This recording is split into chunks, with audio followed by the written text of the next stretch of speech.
key member of a Switch hacking group that just happens to be called Gary Bowser has offered Nintendo $4.5 million after being charged with 11 felony counts. It's all part of a case whereby members of Team-Xecuter were arrested in September 2020 and have appeared in court despite a third member of the group still being at large. Although his name isn't related to Nintendo, Max Luan was also present with Gary Bowser, as they were charged with wire fraud and conspiracy to commit money laundering.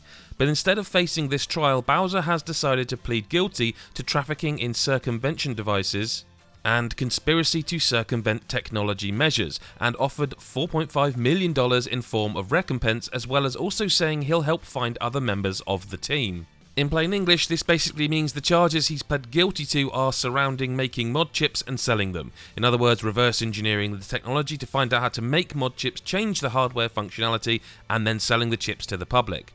Due to Bowser's plea, the prosecution has waived the other charges, but this doesn't mean he's not going to face prison time. According to VideoGamesChronicle.com, this could mean up to 5 years in prison still.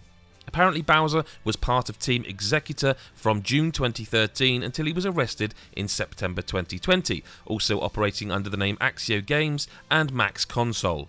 The group sold these devices that allowed people to play illegal downloadable ROMs on systems such as the 3DS and Switch. And Bowser himself was in charge of the Max Console site, which was basically the main place for customer support and where it was marketed.